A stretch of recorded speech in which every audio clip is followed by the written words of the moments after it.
Hello and welcome to the Last Word on Spurs. We are, of course, your multi-award winning Tottenham Hotspur podcast.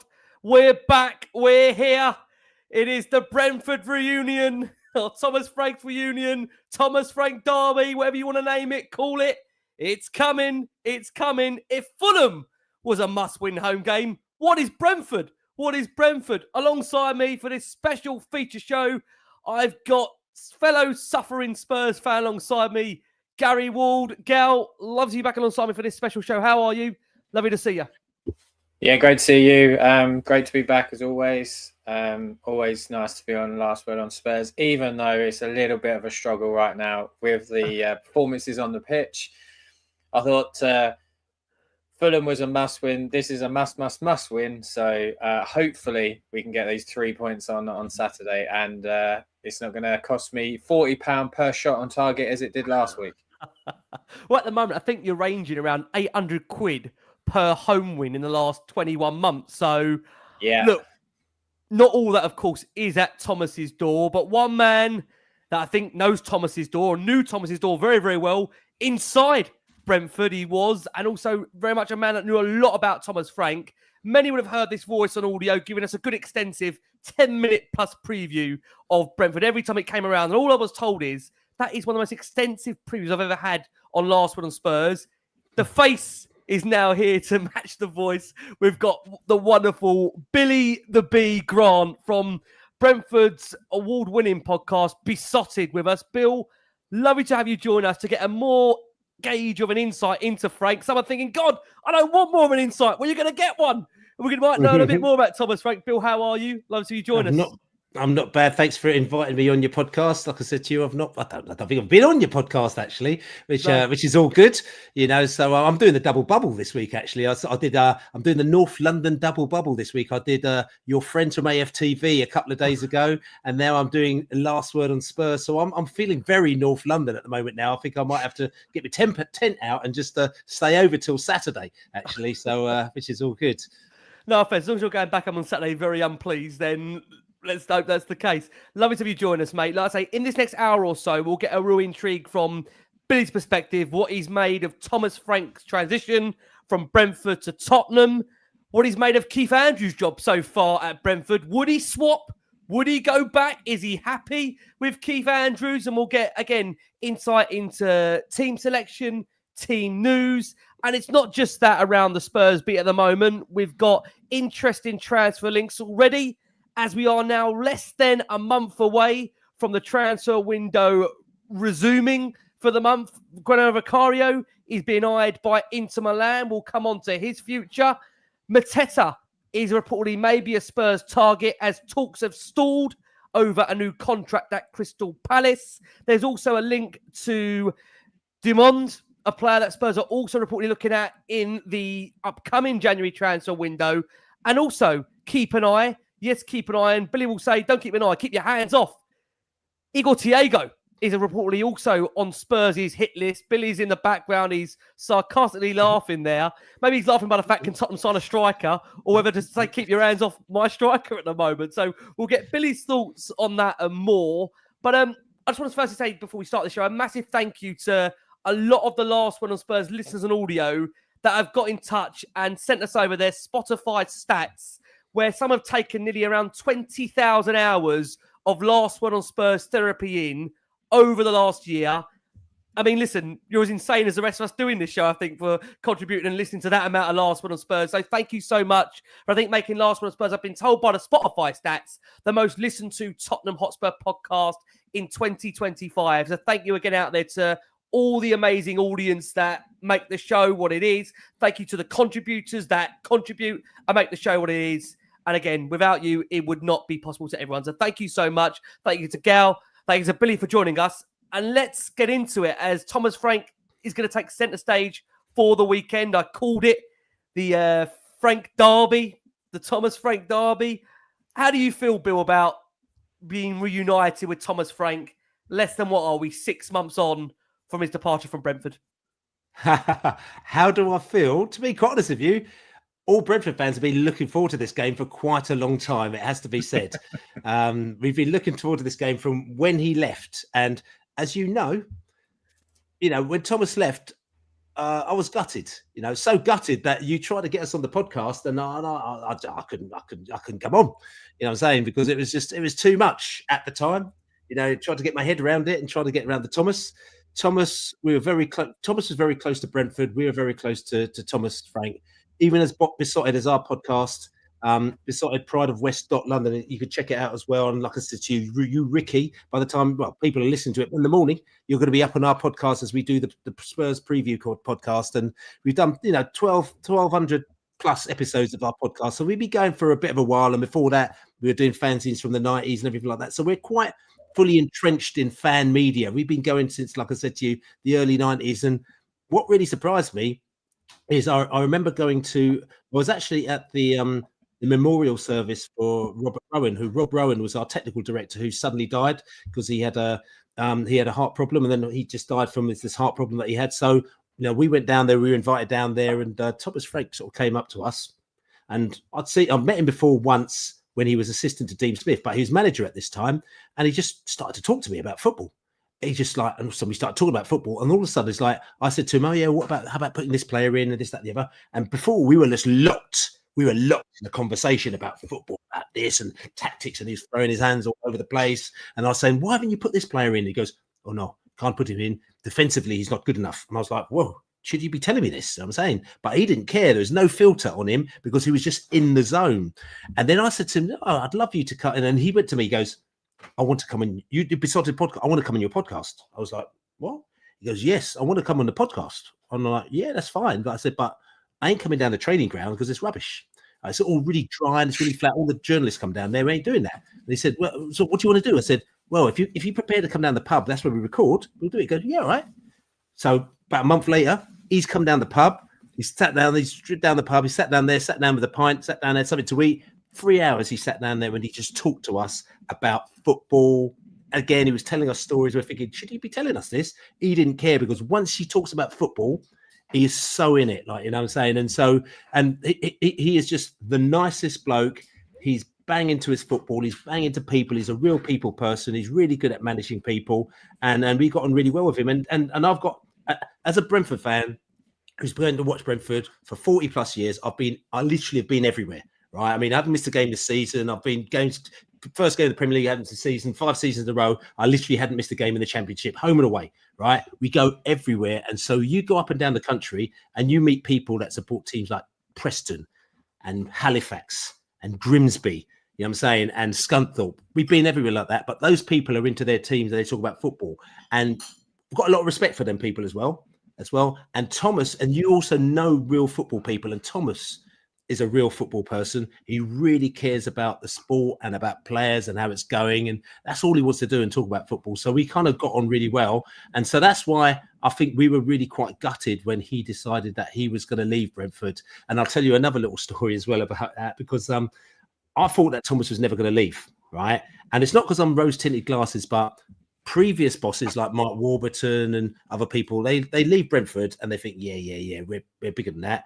And then they go away. And to be quite honest with you, you find out actually that, no, that's not the case. And they go off and they just don't perform as well, because there's a lot of things about the Brentford ecosystem that helps you as a person. Now, Mark Warburton years later has come back and said, "I was so stupid. If I'd stayed at Brentford, I'd be at Brentford for life." He said that straight away, because that's how Brentford operate. They stick with you through your mistakes and they help to develop you. It's almost like if you work for a blue chip company, or like one of these big companies that they say, right, we're going to make you the boss of our company and we're going to give you all the tools to be better. We're going to give you this training program. We're going to give you a mentor. And we'll do that. We'll stick with you and we'll grow with you. That's how kind of like proper companies that understand and want to build people work. Football don't work like that. Football, like, you come in and like literally, if you ain't won the league within 3 minutes, people want you out. If you lost 2 games in a row, they want to kill you. You know what I'm saying? Now that's not the real world, really. But everyone accepts that for football.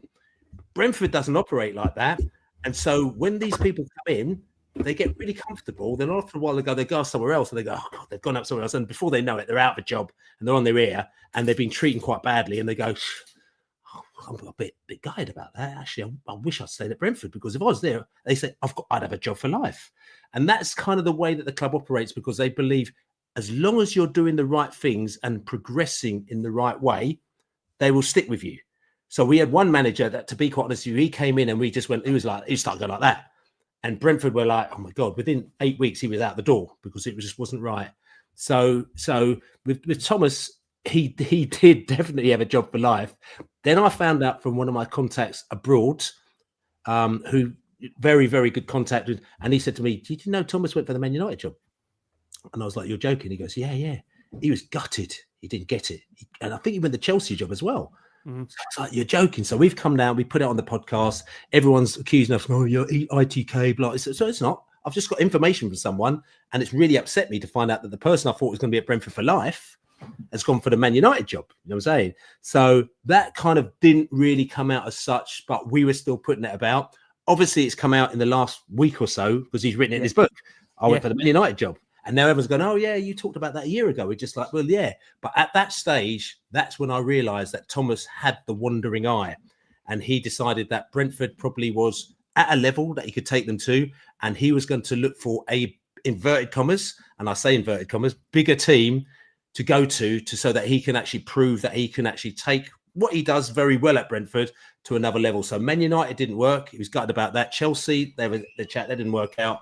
But then the next stage was the Tottenham, which obviously we'd heard quite early because there was a few conversations between us two about that. We were messaging. I remember you saying to me, you went, nah, Rick, I'm not sure about this. I'm really not sure. Where's your sources? And you know, it's one of those things with Frank. I mean, look, he was linked with obviously for a while with the job. And it would be unfair of me to suggest that everyone was fully in on Thomas Frank. Because I think we had that conversation, Bill. I said there's a lot of people that did want Ange to stay for the third season. There were some that were kind of intrigued to see what it was going to look like. But there were also a lot of fans that were open to a change because, again, of the nature of the results and performances of the last 18 months. And I think where we find us now, Gary, just to bring you in and we'll go back to Billy, is that it is fair to say there is a split right now, I would say, in the fan base that some have already, in their opinion, got that feeling this just simply isn't going to work. They've already, in their opinion, seen enough.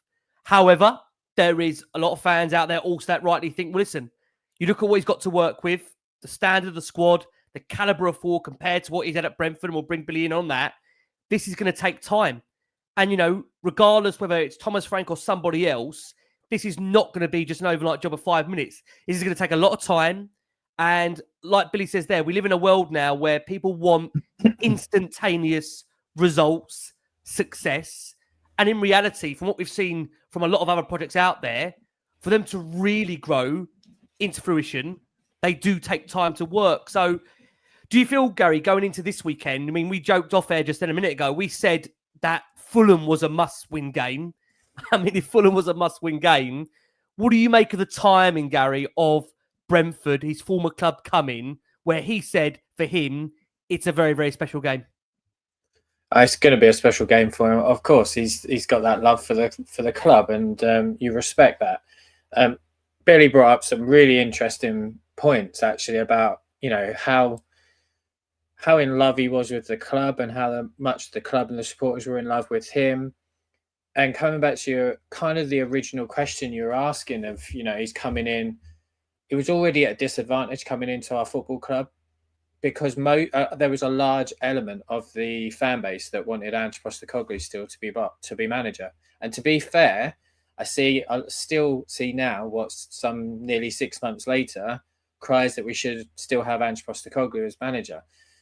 And the reason being is because he won the trophy. Had at the end of the last season we not won the Europa League, I'm almost certain some of the cries that we're finding or noticing now probably wouldn't be there. I think there'd be a little bit more, what's the word to say?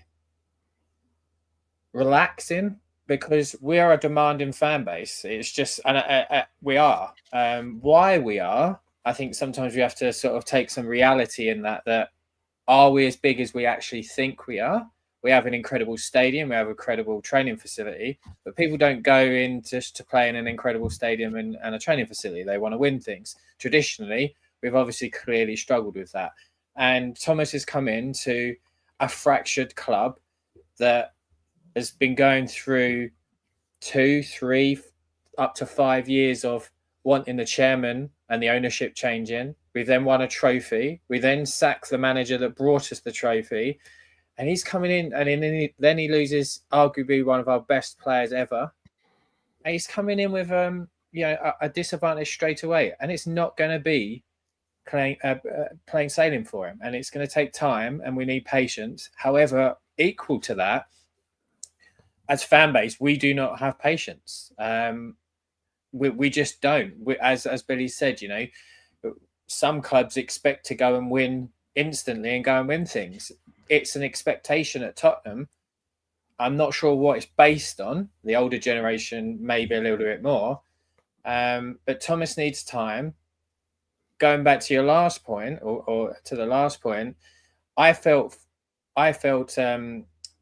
Fulham was a must win. This is a must win. He has to win this game, not because it's Brentford.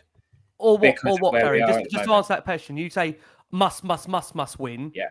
If he doesn't win, what's the alternative? I'm concerned that the Thomas Frank out brigade that's around at the moment is going to get louder and louder. And my worry is we don't know what this iteration, the Lewis family and Vinay Venkatesh, we don't know how patient they are, and we don't know what they are like. So we don't know if they are people that are going to instantly make change, or if they are happy to go with over a longer period of time. We kind of could guess a little bit what Daniel Levy would do, just from previous experience. I don't know what they're going to do. Equally, it is very tough on Thomas Frank. He's come into a club that we were terrible last season in the Premier League. I know we sacrificed to win the trophy. He's come in. We've lost Harry Kane. We've lost Song. We haven't replaced either of them to any standard. And he's coming into a very difficult fan base that's already split before he walks in the door. That's very fair points. Let me just give you a little story, right? And a lot of people probably know this as well, but I just thought I'm going to just throw it down there. As Brentford fans, I see people saying things like, oh, you can't go from a patient Brentford, and Brentford have got no pressure under them, to go to a club like Tottenham because we're massive and we need to have results straight away. That's absolute nonsense, right? It really is. It's absolute nonsense, because at the end of the day, what you need, right? You need an organization that is set up right. So it's almost like you need a bed, and the bed, right, needs to be properly comfortable, and it's got all the nice, furniture and the settings all over it before you actually put anything and anyone starts to lie on the bed. And what you get scenarios with these clubs. What they do is that they just get on the bed before it's made up, and then they expect to have a good sleep, and it doesn't work, right? Probably a bad analogy there, but I just threw that in. I tell you what, as Spurs fans, we've only slept well once in the last 20 years, and it was the night. Well, I don't think we slept the night we won the Europa League trophy, so forget that. We haven't slept at all in a bed. We've not slept at all in a bed. Bill, carry on.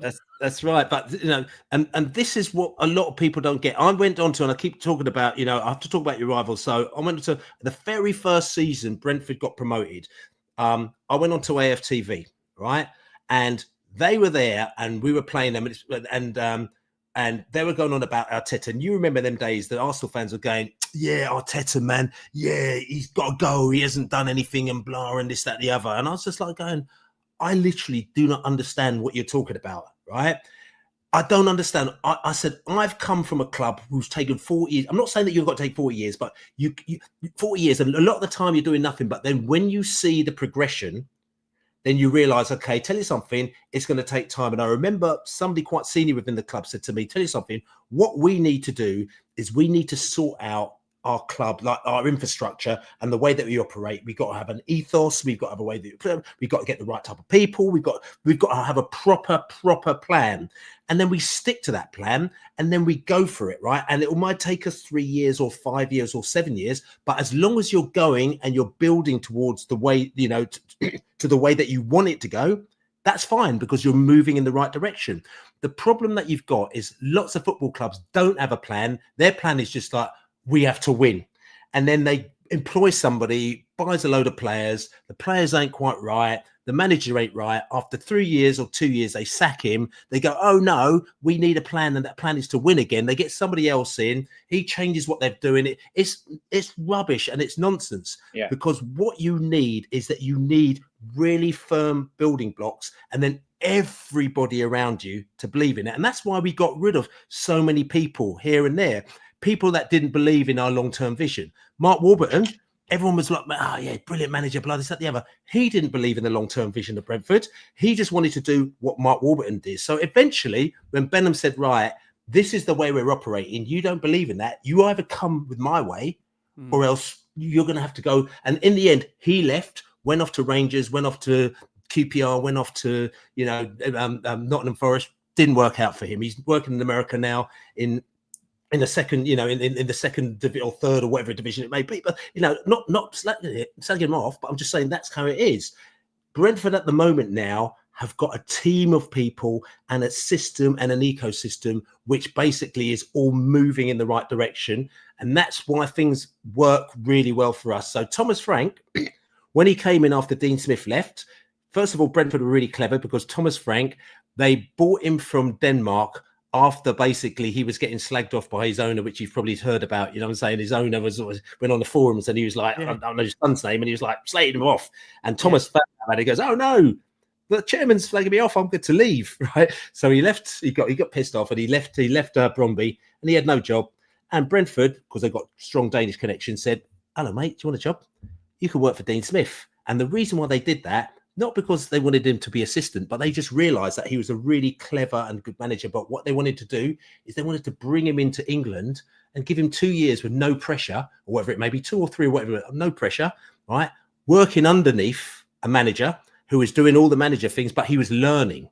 So he got sort of learned under Dean Smith for 2 or 3 years without the pressure, but he learned about our jokes and our humour, and we go down the pub and what players do and the style of football and what teams this, that, and the other, and the radio station. He learned all that stuff under no pressure. Then when Dean Smith left and Brentford do what they normally do, right, who's going to get the job? Is it going to be, Mourinho, this, that? No, we're going to get this guy in. Who's he? Thomas Frank. He's been the assistant manager. What are you doing that for? Because that's what we do. Gave him the job. Thomas Frank, out of the first 10 matches, lost 8, drew 1, and won 1. And the one game that he won out of them 10, we were 2-0 down at half time, and all the fans were singing, you're getting sacked. And not all the fans, because I wasn't, because I'm not that way inclined.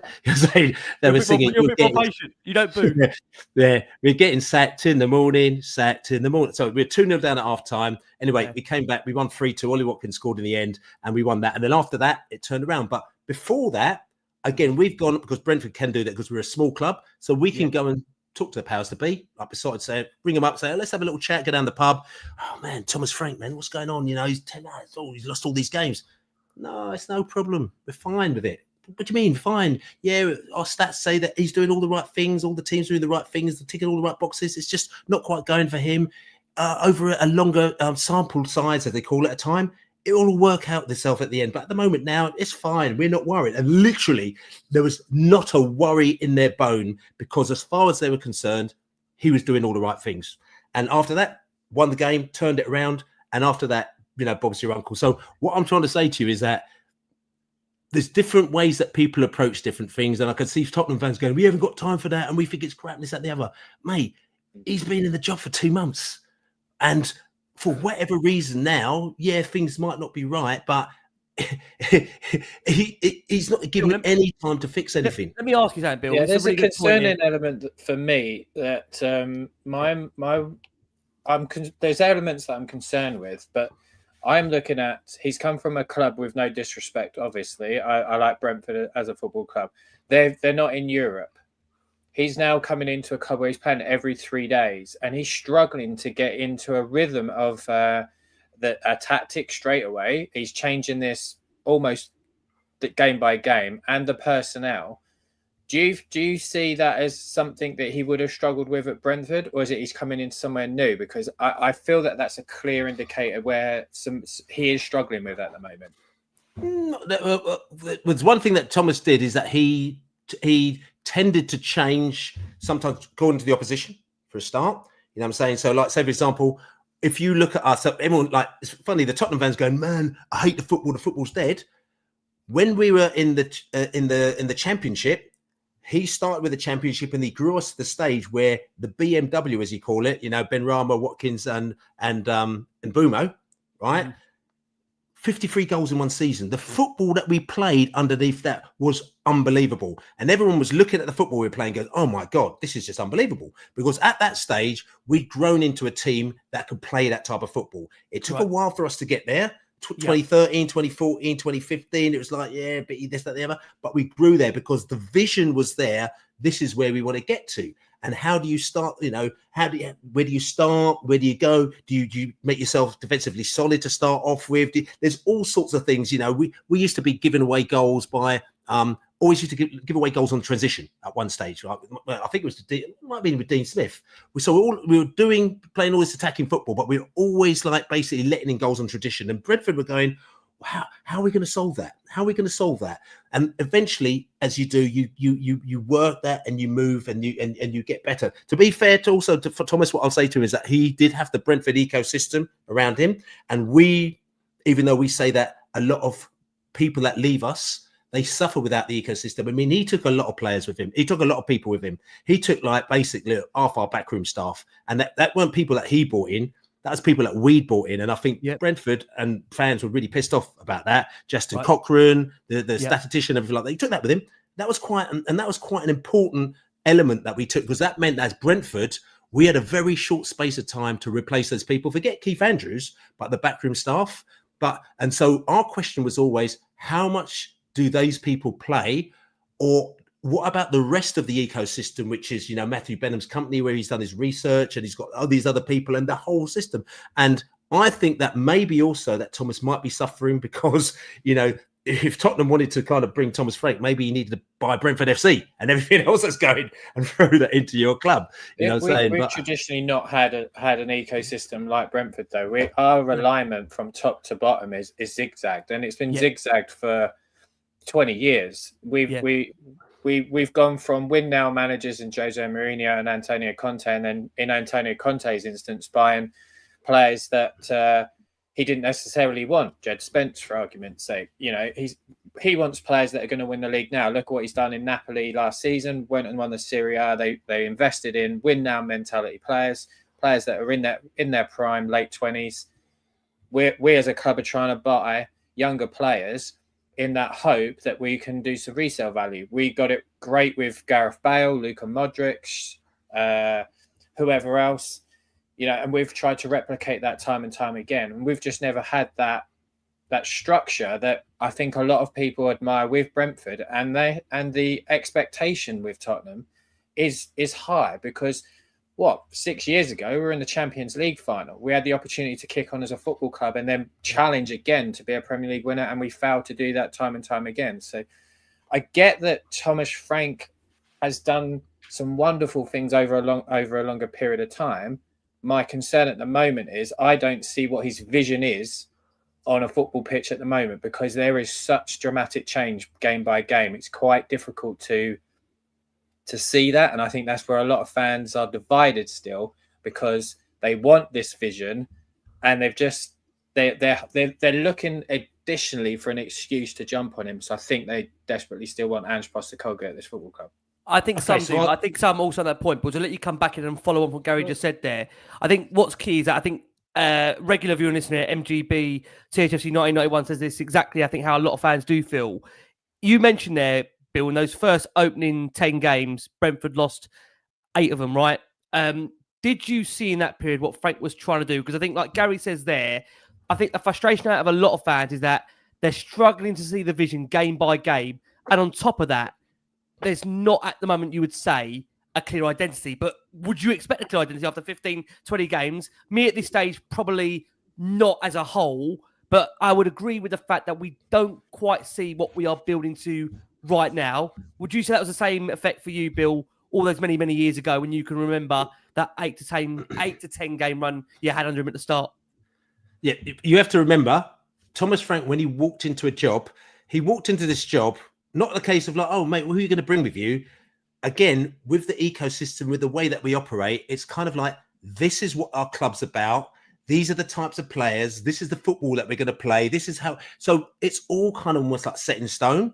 And then whoever comes in slots in because they know that's how we operate. So Thomas came in because we were like, you can carry on what Dean Smith was doing, and because you understand how we operate. If it wasn't going to be him, it'd be somebody else. We'll talk about Keith Andrews. That's why Keith Andrews has come in. They're like, why are we going to get Mourinho in? And he's going to come and upset our apple cart. We'll get that guy in because he's been there for a year, and he knows exactly about us. And he's also got some really creative ideas how he could take us forward, so we can stop in. And that's exactly what Thomas did at the time.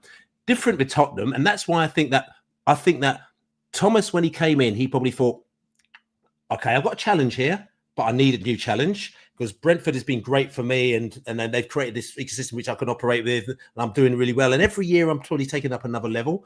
But what I do is if I could take some of Brentford with me, I can actually tell Tottenham, this is what you need to do, and you need to do this, and this is how we operate and how we've done there.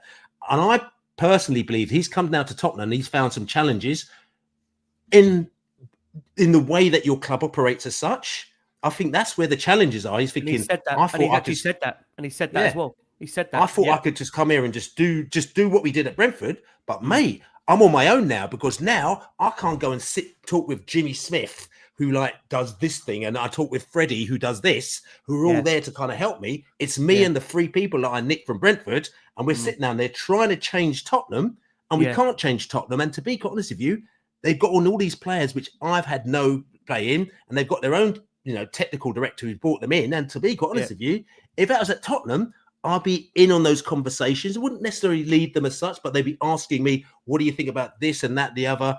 Okay, Thomas will say, well, I need a fast player who plays down the wing. And the transitions are great. And okay, that's cool. Right, here we go. We've got 6 players here. We'll have a look at them. And he's involved in that conversation. And it kind of works for Brentford because it's the way that we want to operate. We say, this is how we're going to operate. But also it works for Thomas because he's thinking, okay, I'm within it. He's now come in and he's thinking, right, I've got him.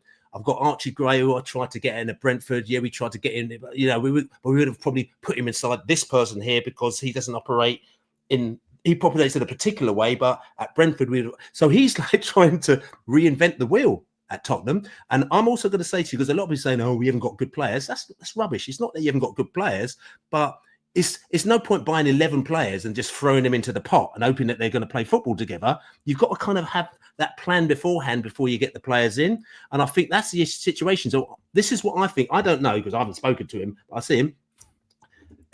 When we moved from being that really expansive, wicked football in the Championship to the Premier League, we immediately changed our style of football because we thought we can't do that because even though we've got players who we believe are Premier League ready, we can't go up against Manchester City and Arsenal and do the 700 passes a match as we were doing in the Championship because they're going to absolutely smash us to pieces. We need to change our style of football. So we changed our style of football when we came in the Premier League. At times we were going long, hitting it to Tony, hitting the crosses into the corners, taking on into the fullbacks and stuff like that. Had players that took players on, but we definitely changed our style of football to almost become more resilient in the Premier League to deal with what we had at the time. We flipped at the same time to all of a sudden go 5 at the back, which we never used to do before because we felt that's what we needed to do. And that's where he felt because he said, we need to become much more defensively secure in this division because we're going to score less goals in this division.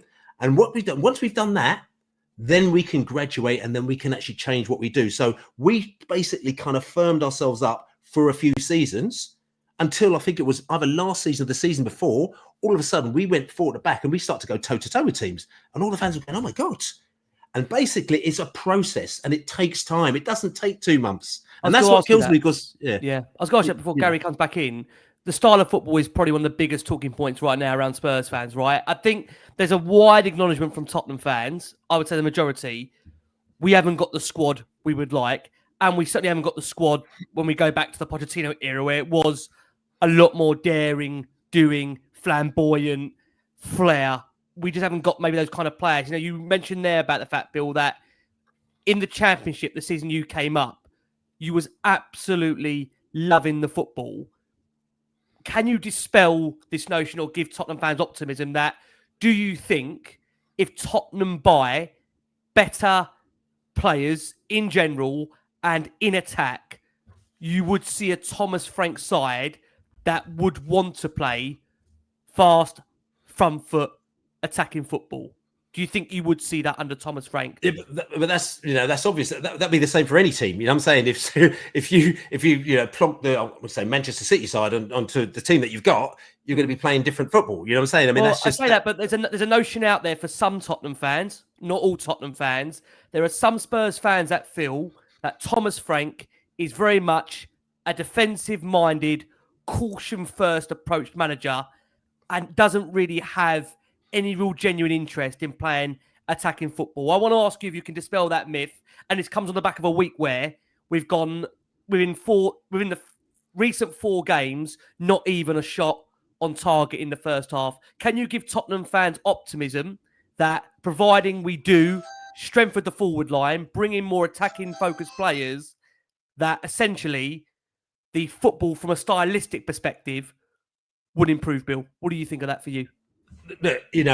Thomas has come to Tottenham, and all I'm saying is that when he's at Brentford, Brentford fans weren't unhappy with Thomas. You know what I'm saying? It's almost like he dealt with the situation and he dealt with it accordingly. And there are times where we were playing wicked football, and there's other times where we had a bit stodgy, right? And that's just that's the way that it goes, because we have limitations. We're not in any two minds, right? We are a small club.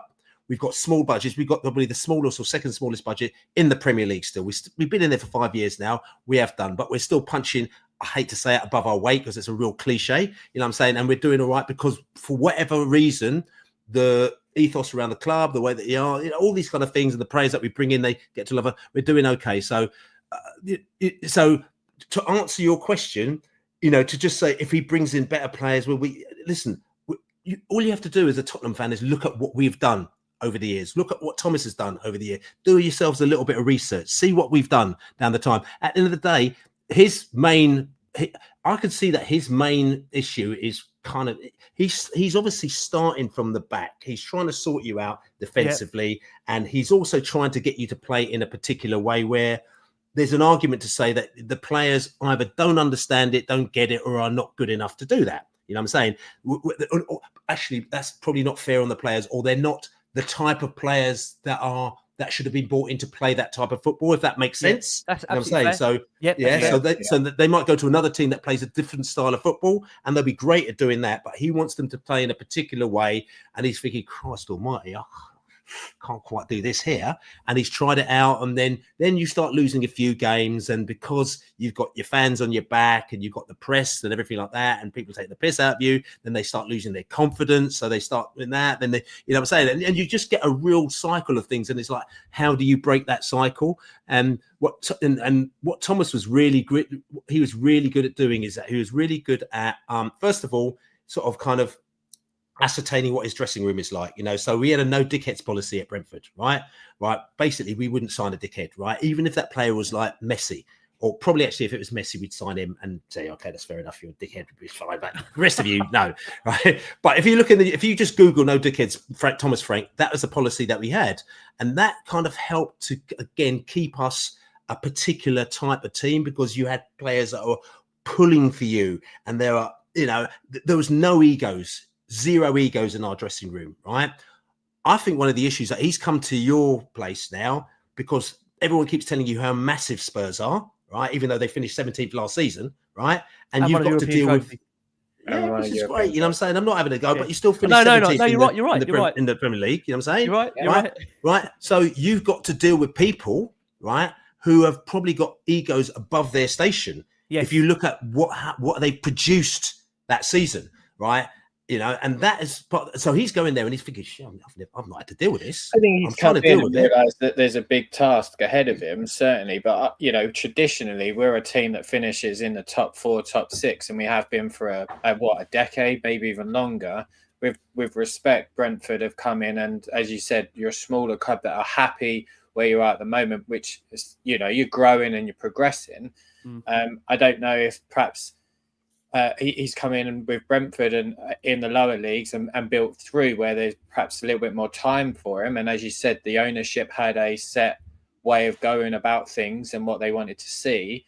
He's come in here instantly, one of the owners, the chairman's left. the fan base is already half split on his appointment anyway. And to be completely frank with him, and no pun intended, he hasn't brought in a style of play which he promised, which would be attacking style. We're going to go, we're going to be pragmatic. We've gone 4 games, as Ricky said, in the first half without even having a shot on was it Wednesday when we played Newcastle? 35 minutes, we had a 0.0 XG. The only way that could have been lower is if we didn't go on the pitch. So and that's the reality, is where we are at the moment. As a football club, we strive to be in that top 6 and in the Champions League. But top 6 when? Like tomorrow? Next week? I'm saying it's like this is we're in the Champions League at the moment. We're in the Champions League. But listen, you got in the Champions League. You got in there by proxy. You got in there by winning the Europa League. That doesn't matter. It's the same thing. You could say, "Oh, you won the FA Cup because you played against Wycombe Wanderers." Well, I can only beat the teams in front of me. It doesn't. Listen, I understand that, but the fact is, you've got to be realistic about where you are and where the team is and where it's go. You finished 17th. You finished 17th last season, right? It was a terrible final. You won it, which is great. So I'm really happy for the Tottenham fans. Okay, and you got in the Champions League through the back door. Now, because you got in the Champions League doesn't mean you're going to win the Champions League. It basically means that you've got a lot of money, right? A lot of money that you'll be able to spend on players and to develop your team. But just because you're in the Champions League doesn't mean that you can go from 0 to 60 in 3 seconds. Totally agree. I haven't suggested that. I said traditionally for a decade longer, we have been a Champions League team. We are in the Champions League. It's in the past. But we're talking about Brentford's rise, which is also in the past, and we're respecting the things that Brentford have done and the ownership, that your commitment, your ownership has had. Where we are at the moment is we have a new people in charge, so to speak, that we don't traditionally know what they're going to do yet. We've got a manager that's come in that's promised things and hasn't delivered. I'm not at all suggesting I want Thomas Frank out. You can go and look at any social media posts or videos that I do. I'm not suggesting that for the slightest. My concern is that he's struggling with a game every 3 days, and he's struggling to find his formation and find a lineup that can play the style of football he wants. And if it's football where we're sitting back and counter-attacking, we don't have those players available to us like what Brentford have had traditionally with, Umbrella, Wissa, Tony, for instance. But the thing is that we bought those players and we scouted them and we did the business and Mbumo. Everyone. It's funny. Everyone's talking about Mbumo now. Do you know how long ago we bought that player? Right, we bought that player. Was it about 7 years ago? And I remember when we bought him, and Director of Football said to me, he says, "This guy is really talented, but he's really young. It's going to take some time to get him to where we wanted to get him to." Right, and Brentford give him all the time. Develop. That's it. I think the lack of patience that these teams have, right, wanting something yesterday, that's your downfall. So you're sitting there telling me you're in the Champions League because you're in the Champions League 10 years ago or whatever it was, and you've got to. It's like, no, it's almost like treat being in the Champions League as a bonus. Just your Ebony, I agree with you. I think that's hard. I understand where you're coming from. I think that's part of the problem. But this is the expectations from our fan base, is because of what we've been traditionally doing, and that is also, the expectations. On top of that, Cal, that isn't the reality. That's a different thing. Reality and expectations are obviously different. I can just on top of that, Gal, for you to come back on Bill. I think one of the issues is that the Lewis family that have obviously now been rebranded. There's no Daniel Levy there. What they said on the back of Tottenham winning the Europa League, they turned around to us as fans. We didn't say this or suggest this. They said to us that winning the Europa League would be a springboard to further success. So what they've insinuated to Tottenham fans is that maybe forget last season, we're only going to get better. So there's a lot of Spurs fans that thought, well, listen, last season was an anomaly.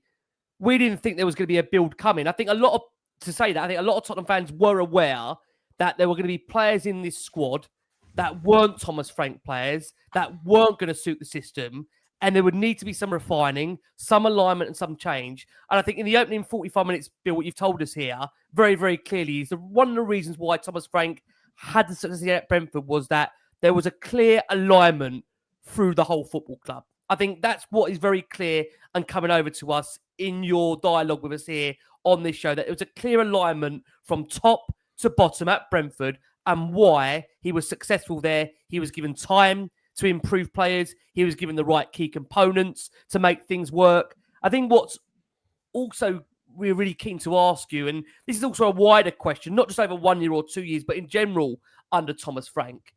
Could you say, hand on your heart with Frank, that you had a identifiable style under him? Could you say, when looking at a game, yeah, that is who we are, that is what Brentford are? Because quite interesting, you made a point in the earlier part of the show that you said Frank would change it up week to week based on the opposition and who he's playing. But could you say, hand on your heart, like I said, that you could look at the way Brentford play and be like, yeah, that's who we are, that's what Brentford are? Could you say that about a Thomas Frank side under you? Yeah. Yeah, look at us in the Championship. Everyone used. I mean, when we were in the Championship, I remember people used to take the piss out of us in the Championship because it was like Tin Pot Brentford, blah, this, that, the other. Teams like Nottingham Forest, team like Leeds, teams like all these big, so-called bigger clubs used to just say, "What are you doing here?" Then eventually, you know what they said to us? They said, "Listen, mate, you need to get promoted." I said, "Why?" Because you're too good for us, right? They said, "We don't want you here anymore because you're a pain." Because at the end of the day, when we pay you now, it's kind of like it's just too, it got to that stage where they could see we'd gone from a side that they take the piss out of us to a side that was growing and getting better and better. And you could see what our football was like. You knew that if we sold a player, we'd bring another player in and we'd just be exactly the same. And that's kind of what we were about. And in the end, they said, look, you need to just go to the Premier League, right? And just leave us alone so that we can actually kind of, you don't take up another promotion spot or take up another playoff spot. You know what I'm saying? And that's kind of what is that. Again, when we went to the Premier League, you've got again, I keep saying to this fact, I'm put my hand up and say, listen, we are a small club where we've got limited resources. So we buy our players in a particular way. You know, when we buy our players, we have to buy a player. So, for example, that might take 6 months or a year and a half. Look at Damsgaard. When we bought Damsgaard, right, and we bought him, he just scored a goal against England in the Euros. And then we bought him and we were all really excited. And then when he came to us, he started playing, like he was lightweight, he was skinny, he was just like, he was terrible. And it took us about 2 years to get him to the stage where we're at now. But Brentford were like, listen, we know where he's going to get to. We believe in him. We got the right staff and they'll deal with that. That's the way that, and all of a sudden we built him in and then we do the same thing with the other players. And that's just the way that we operate. And I know a lot of people would say, well, you could do that at Brentford because there's no pressure. But the fact is that if you're not winning anything anyway, where is the pressure? Surely it's more important to get it right than to try and fast track something that is the wrong way of doing things. And that's what I was trying to say to Arsenal when I met them on AFC first season. And they might have said, listen, Arteta's doing all the right things. You're buying some players. If you lose in the final, to be quite honest with you, you've got all these young players, you're losing whatever like that. But that's going to just set them up because they're going to be more resilient the following year. They've had the experiences and they just come in rather than sacking the manager and getting rid of the players, getting new players in. That's not how it operates. And you can see how they have slowly built and built and built. So now this season, I mean, I know you're going to hate me saying this on your Tottenham podcast, but if they mess it up this season, right, it's their fault. It's completely and utterly their fault because they've built and they've stuck with Arteta when people are probably doing the same thing like they're doing with you with Frank. Yeah, not good enough. Yeah, what you doing? Get him out. Nah, we need to be winning things tomorrow. No, you don't, right? If you're building it, you will win things, but you need to be doing it in the right way. And I think there's, and I'm saying this with the full and utmost kind of, I'm not trying to put people down, but I think it's fun. It's very, you have to be careful about being not too entitled to think that you deserve something because of the, inverted commas, size of your stadium or the history of your club or how big your badge is and all that. Because all that stuff means absolutely nothing. You've seen teams who have gone down 4 divisions, right? Yep. Who have had bigger histories and blah and this, that, the other. But what they didn't do, they didn't operate themselves in the right way. Yep. Now, the fact is the most important thing is to have the right team of people behind you from top to bottom, the right team, and then you start building, and then you start buying the right players and start the right tactics. You get behind your manager, you just back them, and you don't start booing after 3 or 4 or 5 games. Because for me, that's just not right. That isn't. Yeah, that just, I agree with that's you. Not right. I do agree with you, Bill. I do agree with you. As we said at the top of the show, I think that this month and January we'll see how that alignment sits in terms of Thomas Frank as a manager with this ownership. With he's got to get to January first. This is it. And I don't mean that to disrespectful way to Billy what he said or to you, Gal, but he's like we said, he's under pressure to win at the weekend. Look, I think if he doesn't listen, we'll come on to the actual game in a second. I don't think if Thomas Frank wasn't to beat Brentford, I don't think Tottenham would sack him. But I think you'd have to start having serious conversations about when does his home form turn around. I've got something on the home form. Since he came in, he's taken 4 points from a possible 15. That's the lowest we've ever accumulated under any manager since Enoch, who have been with us for 20 years. Yeah. After those 5 games, how does that compare with what the home form was for Brentford during that period as well? Because at the moment, we've had one win this season in the Premier League at home. But you're doing all right away. I mean, I'm just asking the question. I'm asking the question. I don't know. No, we are. We're top of the. We've had one game away we've lost, which was at Arsenal, and then we're unbeaten everywhere else.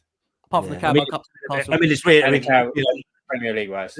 I mean, and again, I mean, it's funny because you're asking me specific questions that I mean, I'm not a Brentford. I mean, I know a lot about Brentford, and I mean, if you listen to our show, like I said, Pride of West London, you check out the Gowler, who is our guy from Atlanta, who actually does our stats and he does our stats and our tactics stuff as well, and he's actually does it for every single match. So he's done the Arsenal game, and he's also done he's going to do Tottenham as well. So if you check out by tomorrow, will be out Pride of West London. He will actually kind of give the lowdown on that. But what you're asking me about Thomas there, because you're throwing to me saying, look, what was our form? You're saying, have you ever sort of kind of gone through a stage where you've like basically not won any home games, and and why is that? Basically, we've gone 21 games now. We've gone 21 games and won two at home. Essentially, which is fair to say, a lot of that season, and large parts of that is under Ange Postecoglou. So the worry and the concern for a lot of fans at the moment is where the home is results are dreadful, and it's a big concern of ours. 21 games, and we've had two victories. 4, I mean, 4. Exactly 12 months ago, we went through we went through past Christmas where we were pretty much winning every home game, and we were smashing in 4 or 5 goals every home game last season, and we couldn't win away from home. And the irony is that Thomas has gone, and we're almost pretty much the same this season again, with Keith Andrews. So is it down to the system and because we can't work out, how can't we I mean, we're coming to you on Saturday and we're like thinking, God, we've only beaten West Ham, and that doesn't really count. You know what I'm saying? So, is it about the system? Billy, sorry to cut you off. What do you pay for a home fixture on average? I've got season tickets. So our season tickets surely you know a rough idea of what the general ambition would be for a home game. For Tottenham, it might be 50 or 55 if you have to pay on the cuff. But if you've got a season ticket, it's about 500 quid, right? So that's what it is. So now, I know you're going to say Brentford. If I came to Brentford as a home game, as a home fixture, I'm looking at 50 quid. 50, 55 quid. Yeah. Okay. I pay around 80 to 100. I'm not saying there's, but our pricing is hugely different. And again, that's a huge concern that a lot of fan bases have. We're paying this huge sums of money in comparison to others, and we're struggling at home. And it's their frustration then builds and builds and builds. And I feel like the last 55 minutes I've been very negative towards Thomas Frank, and I do so badly want him to succeed because we can't go through a rinse and repeat. And I absolutely agree with everything you've said in terms of patience and building. We just are not like that as a football club, and we can look at all those comments coming in. We're just not like. But you're paying 80 quid or 100 quid for a game. Is that Thomas Frank's fault? You know what I'm saying? No, I'm just saying that. I haven't suggested that. I don't. You should be talking to your club and saying to him, "Listen, you need to sort this out because you shouldn't be paying 80 or 100 quid for a game." But it is another argument for another podcast. But the fact is that what you've got is that you've got the club putting expectations now on, charging you 100 quid, right? Not sorting out their ecosystem, not sorting anything out, bringing managers in, not getting in the right type of players. All goes horribly wrong. You're blaming the manager, moaning at him, whereas they're charging you 100 quid a week. You know what I'm saying? So surely you should be looking at the club. We spent a large number of years protesting and asking for the chairman to leave, which he did 2 or 3 months ago. So we have made huge amounts of unhappiness towards the ownership, and that has changed in terms of the figurehead. So that's why I believe in January we'll see how well what they've changed in or their intentions are with Thomas and this alignment, because Daniel Levy is no longer at the football club. So all of those frustrations we have brought to the club, and he's left, and by all accounts he was stood down. So a lot of things you're saying has happened, and I agree with a lot of things that you are saying as well. And but you can't blame the manager because you've been charged £100 a ticket. Is what I'm trying to say to you. I can blame him if and it's really bad for the football. If the football is dire, and I've paid 100, I paid £80 last Saturday, and we had 2 shots the whole game. 2 shots at home in my own. But I'm going to ask you the question. I'm being a bit facetious here, yeah. But I'm being a bit facetious here. But so is it all right? Is it all right to play that bad football if you're only paying £20 a ticket? Because to me, it doesn't matter what you see what I'm saying. So it's a bit the different money between 80 and 20 quid. But it's still. No, but I also hear what you're saying. What I'm saying. Yeah, in terms of, I think the problem we've got at the moment, Bill, and again, this is nothing to do with Brentford or this is the Tottenham issue, right? It's a Tottenham centric issue right now. That, as Gary has alluded to the fact, we have only had 4 wins in 21 home games. Thomas Frank is only responsible at the moment for 6 or 7 of those respective home games. That's all we can control. He can't control what came before him. This was again an issue around Ange Postecoglou's tenure, around the home form. Whether you want to believe the certain suggestions that we sacrificed the Europa League over the Premier League to go and win the trophy, that's fine. But in terms of where we are under Frank at home in the Premier League, I think, again, there's been some really, really poor home performances, which, in my opinion, does rest with Thomas Frank, because he's the manager. He picks the team. He sets them up. And when you're registering, I think at one point it was 0.01 XG at home to Chelsea in a London derby. And look, Bill, you've been in the Premier League for a while now, so you know how much London derbies are. I'm sure you love them as well at your gaff as well, because they're always special when a London derby comes around. I'm sure Brentford fans also would be frustrated if it was 0.01 XG at home, and there'll be that frustration there. So, look, I do agree as well with the point around what you're paying is a big thing about it, because you're not getting the product on the pitch for what you are paying. I think that's why Gary asked you about that point around the home form, as to whether you can remember a period where it was really, really bad at home and that form did start to uplift. Because I think we find at Brentford at the moment, I think you're struggling away from home at the moment, to be fair, under Keith Andrews. There's that argument about it as well. I think you've only seen one away win to date in terms of the Premier League. But it was the same a year ago. It's the same a year ago with Thomas. We were exactly the same. We hadn't won away from home pretty much till the new year. So it can turn it. So, okay, so he does switch that. So that does switch around. Tell me, this is one thing I want to ask you. What's been the notable difference for you with Keith Andrews coming in place of Thomas Frank? What's been the most notable difference for you as a fan? You're asking what's the most notable difference. One thing I will have to, I think, be pointing out before that, because I think it's first of all, you have to remember Keith Andrews. Everyone took the piss out of him because he was the free kick coach. You know what I'm saying? So no managerial expertise. Before he came to Brentford. Okay, so you imagine that all of a sudden Thomas Frank's gone. We found out Thomas Frank was going. He's off. Brentford in the middle of pre-season, trying to sort out our pre-season friendlies, where we're going to go, what the player. We're trying to sort this out, and all of a sudden we've got to try and find a new head coach and also a new assistant head coach and all this kind of stuff. So we're trying to sort this all out, okay, at the time, which is a nightmare, because if you don't get yourself a good pre-season, it really does mess you up as a team. So Brentford spent a lot of time trying to sort that out. Eventually, of course, we got Keith in relatively quickly. Keith, a rookie coach, he's come in. He's now lost his top striker, Brian Mbeumo. We always knew he was going to go, to be honest. That's how Brentford operates. So 18 months ago, we knew he was going to go, and we already had somebody lined up to take his place. But he's lost a 20-goal-a-season striker, him as a rookie manager. But then he loses the snake as well, Wisa, who decides, actually, I want to go as well. And we're like, well, you're not going because you were never meant to go, because at the end of the day, we're not going to sell 2 20-goal-a-season strikers in the same window. You're probably going to go next window. But then he got on his high horse. He went on strike. So all of a sudden, we had all sorts of problems with that. We thought we'd be able to sort it out. Couldn't sort it out in the end, and then we said to her, okay, right, you can go. if you can get 40 million. We're going to get 40 million for you can go, and we need to be sold in time for us to buy a new player. Now, at that time, you can imagine Keith Andrews thinking, oh my God, I'm new in this job now. I've got new backroom staff I've got to find. I've got no top man, who used to play down the wings and used to take people on. And then the next geezer, he's gone as well. My captain's just gone to Arsenal, Christian Norgard. Got my goalkeeper gone over to Germany as well. And I've got to try and keep the ship going. So now he's come into the game. So you're asking me a question, what's the difference between them two? I don't think it's almost like a fair comparison, because at least when Thomas Frank came in, he had a steady ship. Everything was kind of cool. He just slotted in, right? Yeah.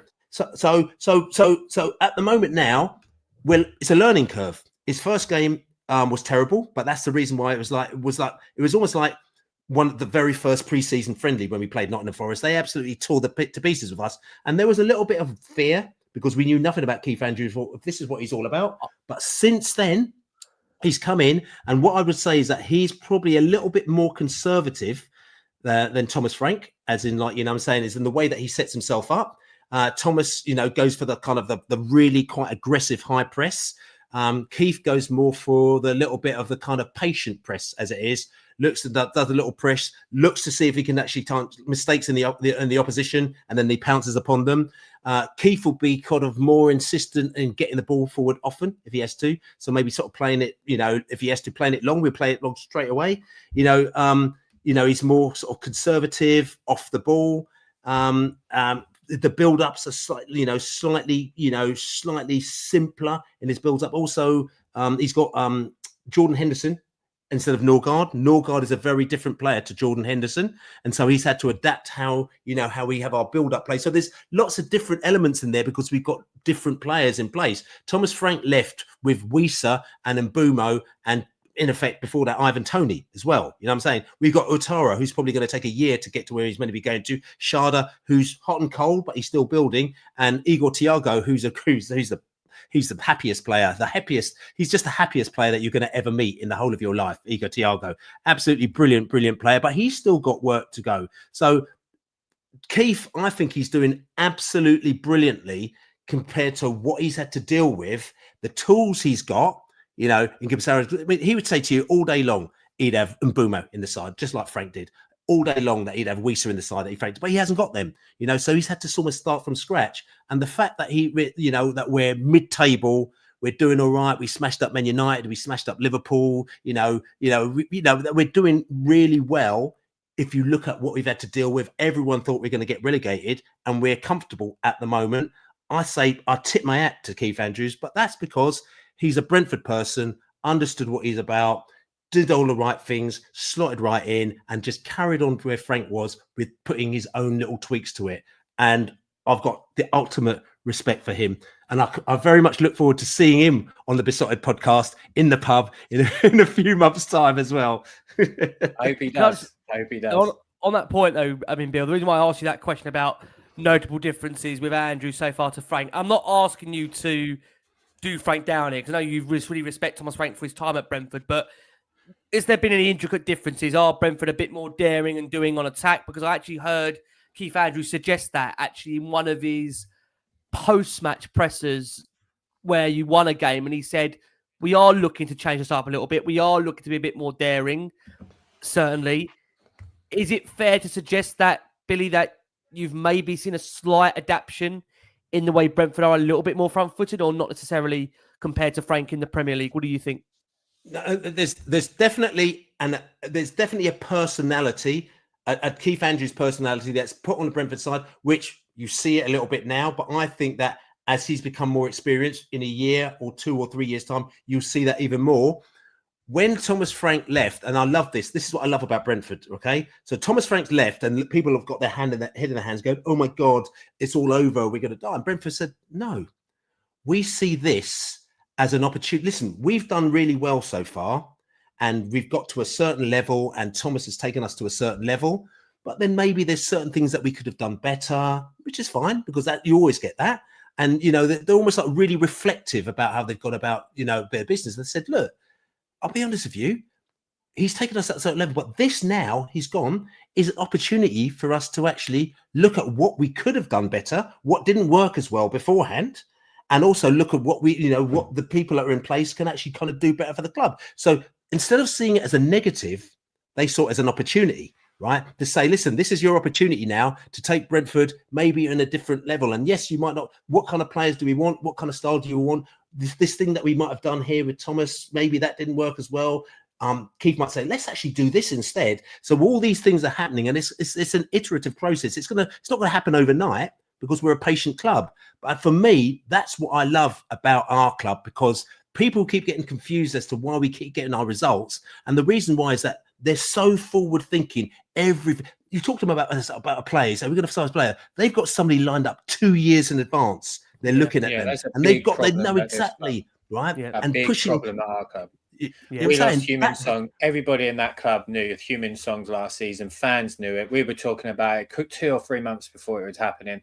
Everyone knew about it. He leaves the club and there's no replacement. Just coming on to a player that used to play for Brentford that has been heavily linked with Tottenham, Ivan Toney. If that happened and he came to Tottenham, do you think it instantly changes the way we play? I know you did not watch a huge amount of Tottenham, but do you think that he would instantly change and help us in our attacking style, let's say? Okay, so I can only refer to Ivan Toney, who left Brentford, because obviously he's gone to play in the Saudi League, which he claimed is as good as the Premier League. But I've actually watched a bit of the Saudi League, and it's not great. It's terrible. It had to be said. And also Jordan Henderson played in the Saudi League, and let's just say that he didn't stay there too long, because I don't think he was overly impressed with the quality of football down there. So I'm not putting Ivan down, because he's making a lot of money in the Saudi League. He's doing what, £300,000 a week or whatever it may be. What I will say before everyone gets really excited is that if he comes back, right, I think there's a certain period that you have to be away before you actually have to start paying all the taxes. So correct. Yeah. It's first of all is that who's going to cover the £300,000 a week, and also who's going to cover the tax difference that, if he's going to get taxed on the money that is already being paid, who's going to cover that? Now, is that something? I mean, that's not traditionally something that I thought that Tottenham would kind of get involved in, but maybe, it's not. Now, the Saudi club, they don't want to get him to go, so they're not going to say we'll cover his wages, because obviously he's doing very well for them. So whoever's going to have to take him is going to cover his wages. So it's going to be quite an expensive little jaunt to actually take Ivan Toney away from the Saudi to play for Tottenham. And looking at history, right, and things, is that the best way of you spending your money, is what I'm going to ask the question. You know what I'm saying? And, we're talking about clubs having a vision and the way that they operate. And that, for me, seems a little bit of kind of like a bit of a knee-jerk reaction.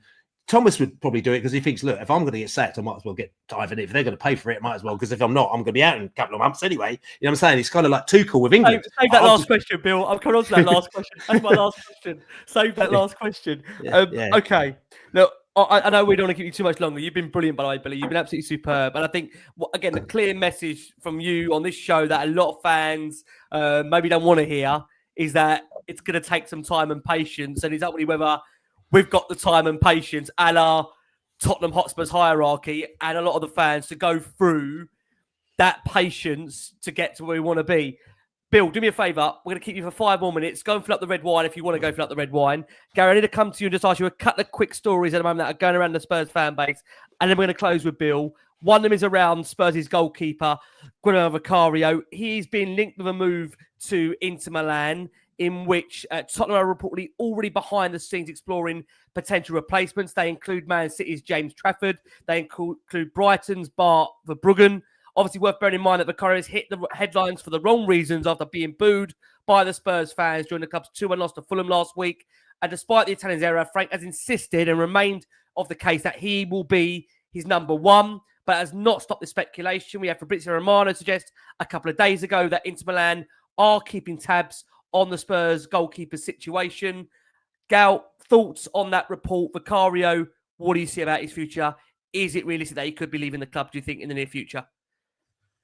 I think it's obviously down to him for starters, but there was some conflicting reports over the last couple of days. But today, Gazzetta dello Sport, the biggest sports paper in Italy, have reported that his agent has sort of opened communications already with Inter. They have a 37-year-old goalkeeper in Jan Sommer, who's also out of contract at the end of the season. So there could be a possibility. I think this is something to look at in the summer, maybe. Tottenham, I hope, as Billy has said that Brentford like to do, is have some backups in mind. And you've named the two that I've heard as well. I don't think salary is going to be an issue for Inter if they do make the move. Obviously, Inter Milan is an absolute huge club, and it makes sense that he might be interested in going there. If the booze and the what can we call it? Disconnect. Yeah, disgruntledness with him continues with the Tottenham faithful, then it might be something that happens. But yeah, I was surprised this morning. Gazzetta dello Sport were reporting it, and a couple of other people that I follow quite religiously for Italian news have also said it as well. So something just to keep an eye on. I think it's more of the summer. I don't think it'd be anything January though. Okay, there's a couple other stories to close off on these. Tottenham have growing interest in Jan Diomande. He's simply not just a no-name resurfacing in the rumour cycle. Reportedly, there's a clear signal of intent for Spurs to try and grab this player in the upcoming window. There's been reported that talks have been described, even at this stage, as very advanced. And for Frank, he would look at this player as a very much important player for his system.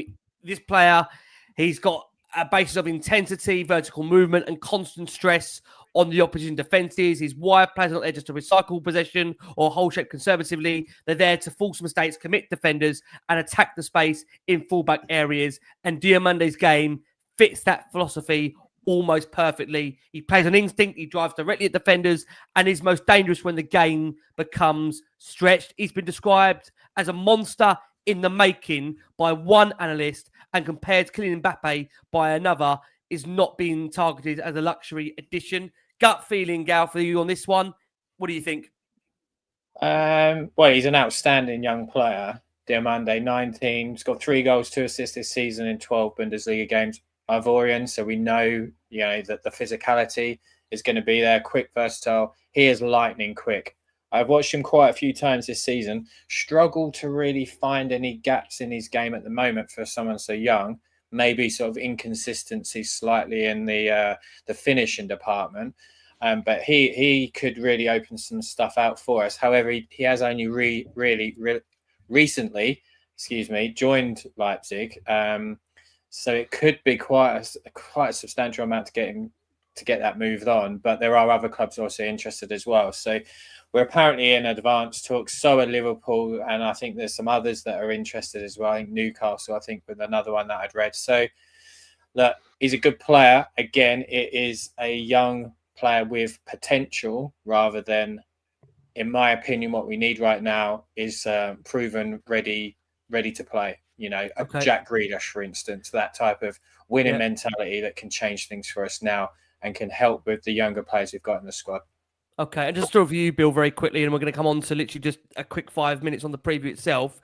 Bill, we've nicked your manager, we've nicked most of the coaching staff, and we're now reportedly interested in one of your strikers as well, in Igor Thiago. He's done quite well for Brentford. I think he scored 12 goals in 15 appearances. It's no secret he's been a real good addition for Brentford. Caught offside reporting at Tottenham. I'm strongly interested in his services. Before you tell me where to get off and leave him alone, Bill, how good has Igor Thiago been for Brentford this season for you? No, Igor's been great. I'm saying this sort of reservedly. He's still got a long way to go. Okay, we signed him not this season. We signed him last season. I went to see him his first game, AFC Wimbledon, a pre-season friendly. Scored a hat trick before half time. I thought, that's quite good. Got taken off at half time. I thought, that's it. He's done his job. Never saw him again pretty much till the end of the season because he got injured. And it's typical Brentford. We keep on signing these players and they get injured. Everyone we sign gets injured. So he was out pretty much for all of last season, came back into the last season, but he did whatever. But this season, he had a proper preseason. I keep on going on about preseasons, how important they are. He had a proper preseason and he's come back and he's done really well. If you look at him, he's sort of slightly unorthodox and kind of in his style. And also Brentford, we're used to, when we were knocking the balls, we can knock the ball to Wisa, even to Sharda. We were playing a particular style if we needed to. And at the beginning of the season, we were doing the same thing. We were knocking the ball long to Thiago, and he was like he's not that great in the air. So he wasn't winning anything like that. So we were struggling a bit at the beginning of the season. He was scoring goals here or there, but it's taken us a bit of time to work out how to play with this player.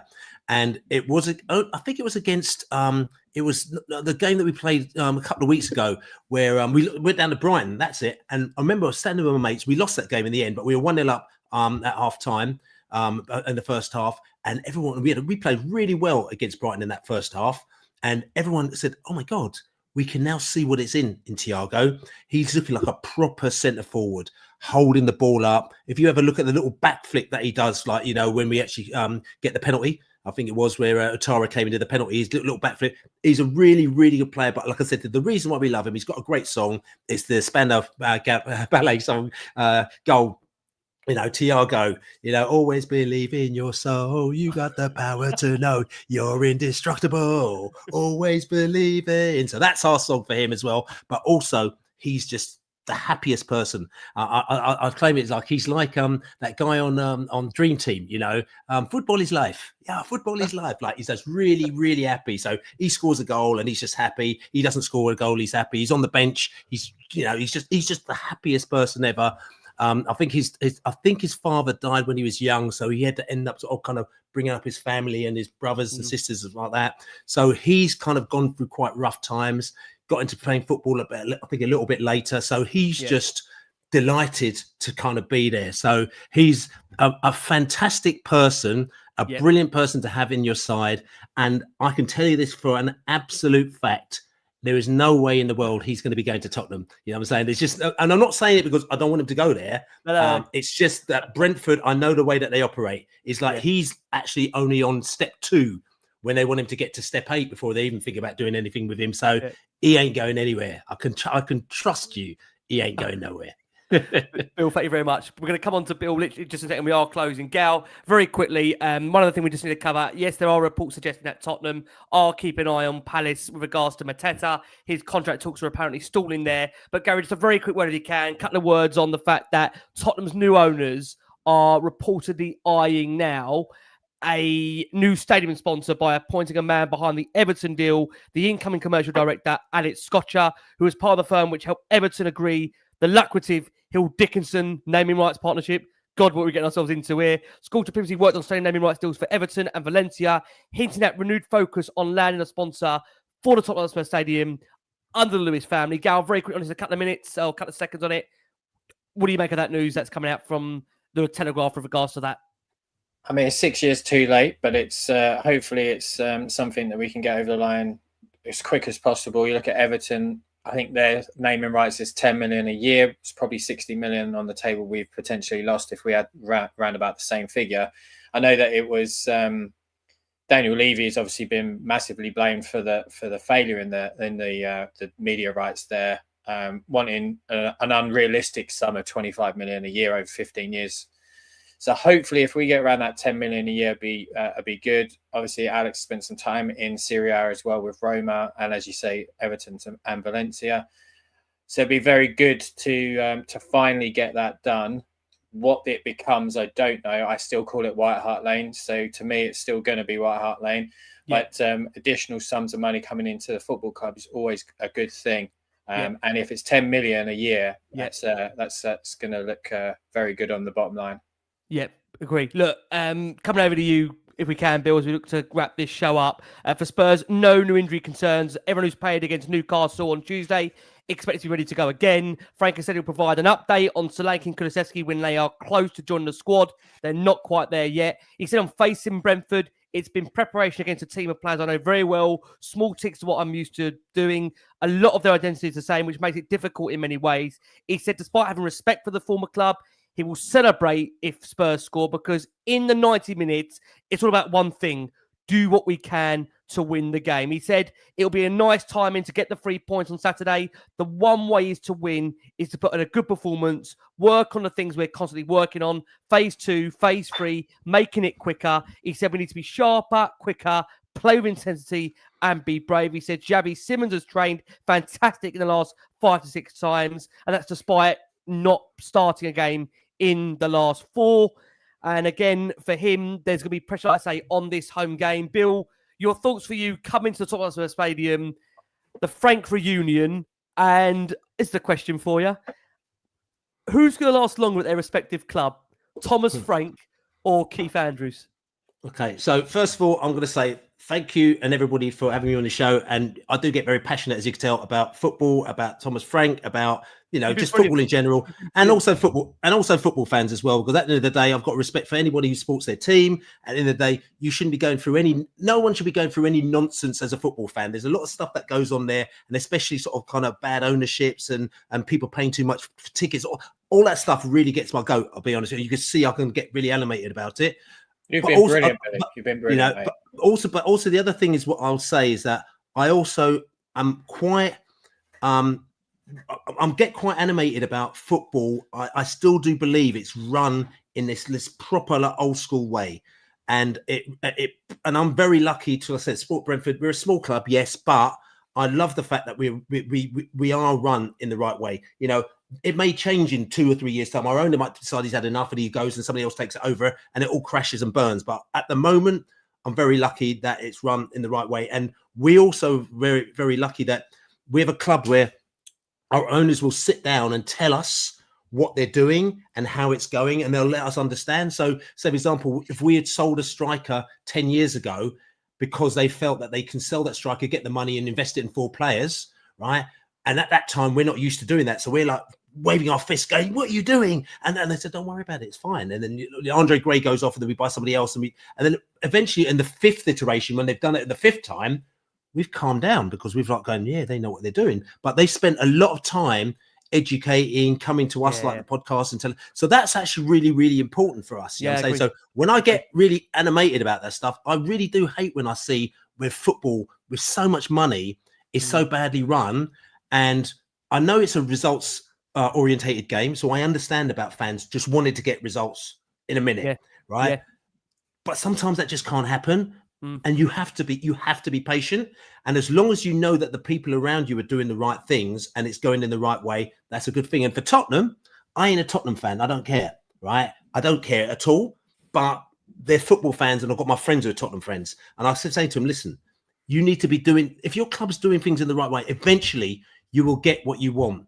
Thomas Frank, I can tell you this from now, he's a good manager. He's a good manager. He's a good person manager. He knows his tactical brain. When I met him for the first time, I'm thinking, mate, this geezer is like, he should be a mastermind.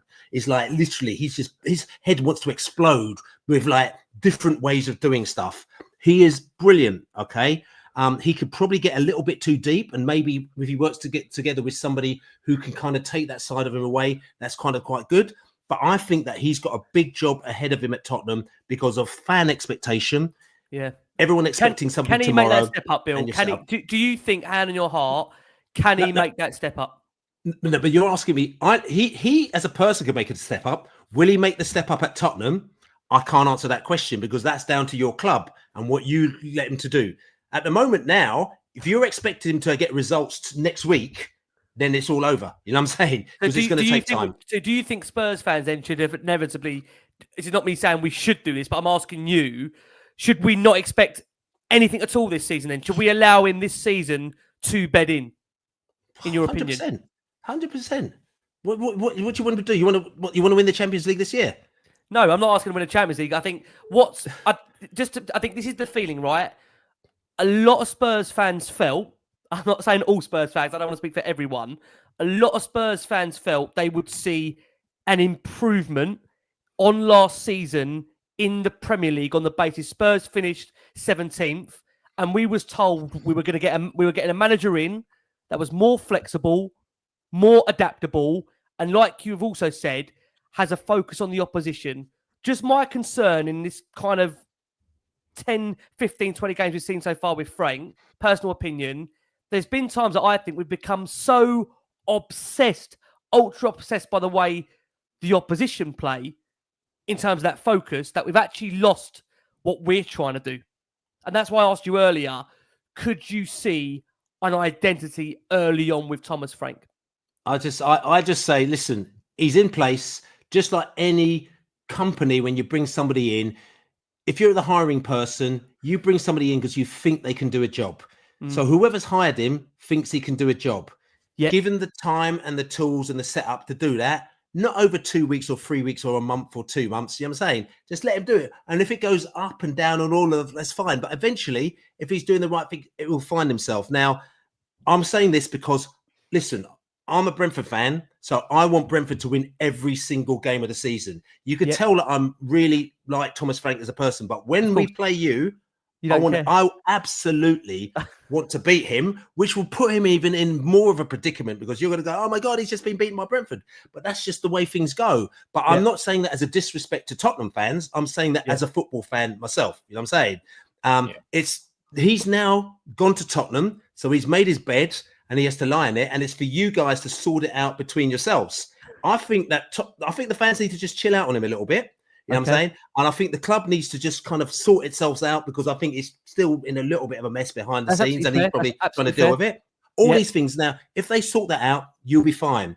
Now, if we want to go and beat you in a strange way, we don't want you to sort that out. Not too quickly. We want you to carry on doing what you're doing because we want to get our first victory down at your stadium. You know what I'm saying? I forgot about that. Yeah, I forgot about that. Yeah. Yeah. Okay. So I'll go back to that question I asked you, Bill, if you don't mind to close on. Who's going to last long at their respective club? To actually take a glass of wine there. Thomas Frank or Keith Andrews? I listen, to me, it's a no-brainer. Keith Andrews will last longer than Thomas at Tottenham. And the reason why is that if you carry on what you're doing at the moment now, he's going to find it really hard. If you don't sort out all the things that I've talked about, he's going to find it really hard. Whereas Brentford, even if we finish 14th or 13th, as long as we're ticking and moving forward in the right ways, Keith will be given the time to breathe and do the things that he's saying that he's going to do. And if it might take 2 seasons or 3 seasons or 4 seasons before you know it, bing, bloody hell, Brentford in the European place. Tottenham over the same age for 4 seasons. God, it's a big difference between the two clubs, isn't it? There's a big difference in the clubs that we're not going 100%. We're not going to. We can see it, Gal. Two completely different polarizing. I think Billy's hit the nail on the head so many times that we do need to be more patient.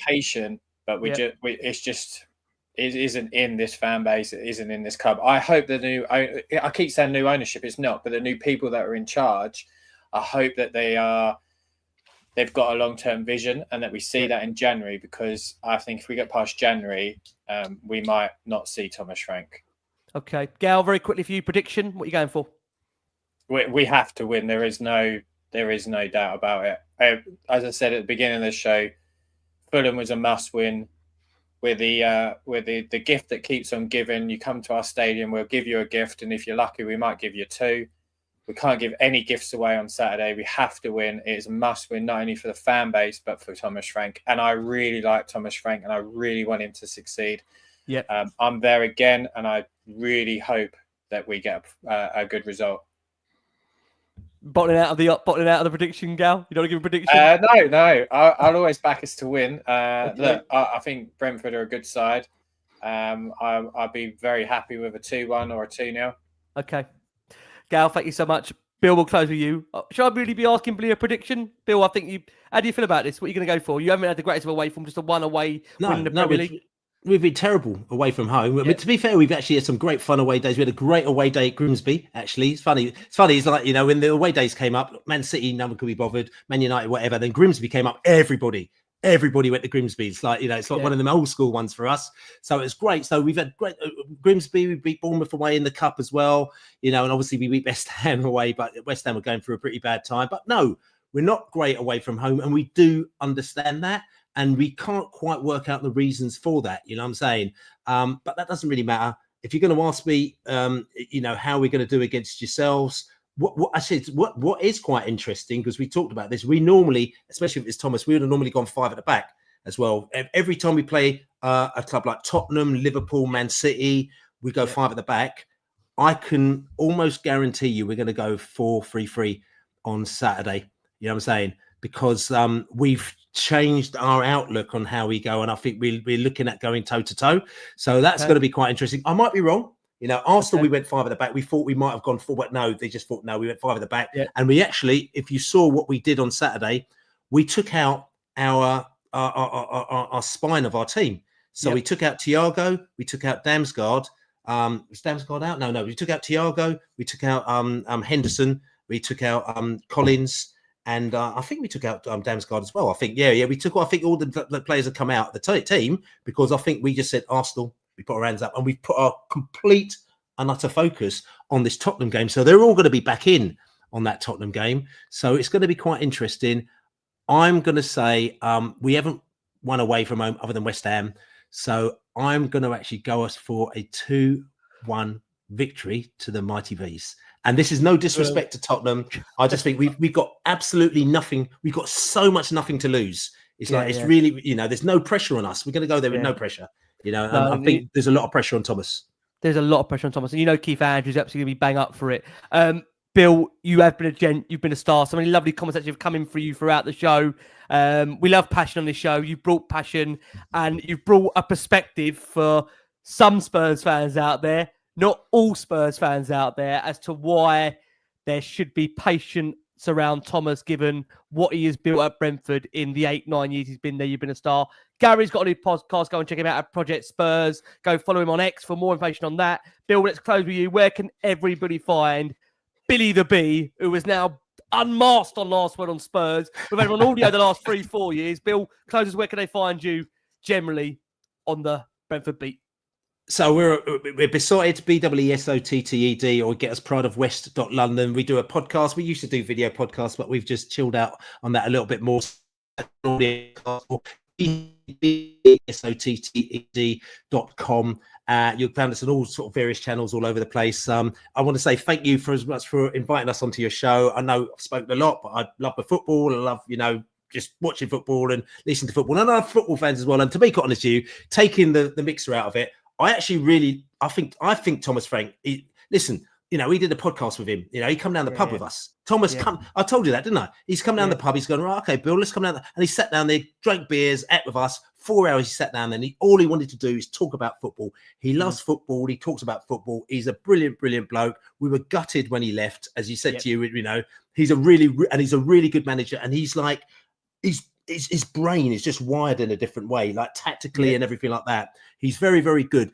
I personally believe that he has got a lot of things that he needs to sort at Tottenham, and he's trying to sort it, I think, probably from back to front. You know what I'm saying? So it's probably not going to be pretty to start off with, right? But he's got to sort stuff. He's not going to go on to you and say, by the way, my striker's not great, or my wingers aren't great, or what you've bought isn't great. You just paid 60 million for him, but at the end of the day, we would have paid 10 million for him at Brentford. He isn't going to say those things. You know what I'm saying? He's just got to deal with them. So he's dealing with a load of stuff at the moment now. And at the end of the day, is that if you didn't want to give your manager time, you shouldn't have brought him in. If you expect him to make miracles in 3 weeks, mate, what world are you living in? You're living in a world which is not the real football world. People need time. It needs time to change your systems, change loads of stuff. So end of the season, have a look. Go into next season, then you can start looking. But you can't make decisions after 2 months. It's just like, it's a nonsense, isn't it? It's the world we live in, Bill. I'm not saying it's right. But world you live in? I thought we don't live in that world, man. We got a bit more patience going on. Most clubs do. You look at Nottingham Forest as well. I mean, I don't want to put us in that bracket, but I know what you mean. Yeah. I know what you mean. Nottingham Forest is not a good example. Yeah, we live in a world now where, unfortunately, I think it goes back to what you said at the start of the show. We live in a world now that the problem with Tottenham fans, based in comparison to you, Bill, is that Spurs fans are spending a lot of money right now, a lot of money in terms of going to watch their side play. I think when we're at a point now in kind of, like I said, the last 4 games in general, to not have a shot on target, that's got to improve. I think it's going to take time. It's going to have to take some patience. And I think unless we're prepared to have patience and a little bit of time, then people are going to get their way. We're going to have to see. Look, it is early days still, but it does feel that on Saturday, it's a big, big game for Thomas Frank's Tottenham up against Billy the Bees, Keith Andrews, Brentford. Listen, from Gary, from Billy, from Besotted, we have been the last word on Spurs. Thomas Frank, it's over to you to take centre stage. From us all, keep safe, keep well, and as always, come on, you Spurs.